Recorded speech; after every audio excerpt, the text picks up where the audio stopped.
You've seen the feasts in movies. Roasted meat, overflowing horns of mead, warriors tearing into slabs of flesh before battle.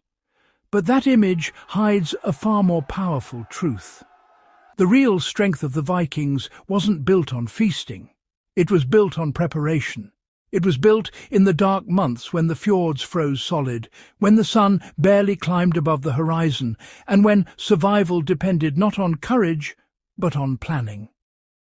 Winter in Scandinavia was not a season. It was an enemy. And what the Vikings ate between November and April determined whether their families would live to see spring. If you're passionate about real history, the kind that goes deeper than Hollywood myths, make sure you like this video, share it with fellow history enthusiasts, drop your thoughts in the comments, and subscribe to the channel. We uncover the practical, overlooked truths that shaped civilizations. Now, let's get straight into what truly filled a Viking's bowl when the world outside was frozen. Despite the popular image of constant meat feasts, grain made up the backbone of the Viking winter diet. Barley was king. Hardy, reliable and capable of growing in poor northern soil, barley was more valuable than silver in many households. It became bread, porridge and ale. In winter, it became life itself. Most mornings began with thick porridge known in Old Norse sources as grøt. This was not a delicate meal. It was dense, heavy and filling. Cooked in water or milk when available, it provided steady calories needed for long hours of labour in freezing temperatures. Dried berries or a small knob of butter might be added for flavour, but the purpose was energy, not indulgence. Flatbread was another staple. Unlike modern loaves, Viking bread was often unleavened and baked on hot stones. It was dense, slightly tough, and designed to last. Grain stores were carefully dried and kept in raised storehouses to prevent dampness and rodents. A household with full-grain barns entered winter with confidence. Fresh milk spoiled quickly, so the Vikings transformed it. One of their most important winter foods was skyr, a cultured dairy product closer to soft cheese than modern yogurt. Rich in protein and relatively long-lasting when kept cool, skyr could sustain a family when fresh meat was unavailable. It was eaten plain, mixed with berries, or thinned into a drink. Butter was even more critical. In summer, surplus milk was churned relentlessly. Butter was salted when possible or preserved in cold environments, sometimes even buried in peat bogs, where low oxygen and stable temperatures kept it usable for long periods. Butter was concentrated energy. In freezing weather, fat meant survival. One of the most powerful winter foods came from the sea. In northern Norway, especially around the Lofoten Islands, Arctic cod were caught in massive quantities and air-dried in freezing winds. This process produced stockfish, known in Norse culture as a trade powerhouse. The fish were gutted, hung in pairs, and left to freeze dry naturally. Over months, moisture evaporated without rotting the flesh. What remained was a hard, lightweight, protein-dense food that could last for years. Before eating, it was soaked and softened, then boiled or stewed. Stockfish was ideal for winter because it required no salt and no fuel-intensive preservation. It was equally ideal for voyages, providing concentrated nutrition without spoilage. It fueled expeditions to Greenland and beyond.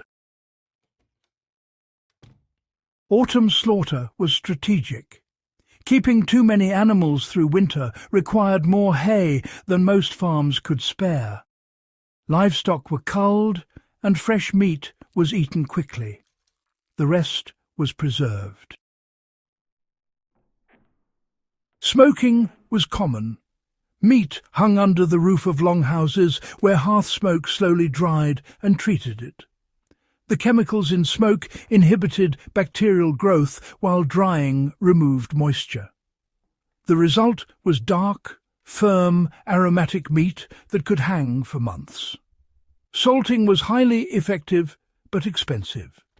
Salt had to be imported or painstakingly produced. Where available, it turned meat into long-term reserves. Barrels of salted meat represented security against famine. When drying or heavy salting were not viable options, fermentation stepped in.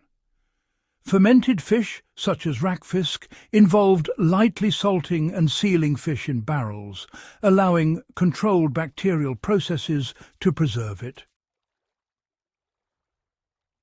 In extreme cases, such as Greenland and Iceland, even toxic Greenland shark was processed into what became known as hakal. Buried and later dried, it transformed from poisonous flesh into edible protein. This was not culinary curiosity. It was adaptation. Fermentation allowed preservation with minimal resources. It reflects a deep empirical understanding of how environment and time could be harnessed rather than fought. Turnips, rutabagas, wild carrots and cabbage were crucial winter foods. Stored in cool underground cellars, layered in sand or moss, they lasted for months. They formed the base of stews and soups that simmered for hours, often flavoured with bits of smoked meat or fish. Cabbage was sometimes fermented, creating a northern equivalent to sauerkraut. This provided not only preservation, but also, those vital nutrients during months without fresh produce. Hazelnuts were especially valuable. In their shells, they stored for years and offered dense fat and protein. Berries, such as lingonberries and cranberries, were dried or stored in water thanks to their natural acidity. These gathered foods added essential vitamins that honestly prevented deficiencies during long winters dominated by grains and preserved proteins. Water quality was unreliable, and fermentation made drinks safer. Everyday ale was low in alcohol but high in calories. Brewed from barley malt, it was consumed by adults and children alike. It was nourishment as much as hydration. Mead existed, but it was reserved for celebration. Daily survival relied on simpler brews. Even with preparation, supplies sometimes ran low before spring. During these lean weeks, bark bread emerged. The inner bark layer of certain trees was dried, ground, and mixed with flour. It was bitter and difficult to digest, but provided bulk and minimal nutrition. Roots, lichens, and whatever could offer calories were used. These measures reveal how narrow the margin of survival truly was. The Viking winter diet was not glamorous. It was strategic. It relied on smoke, wind, salt, fermentation, and careful storage architecture. Longhouses, cellars, and raised storehouses were as vital as ships and swords. Their ability to preserve food created surpluses. Surpluses created time. Time allowed shipbuilding, trade, exploration, and warfare.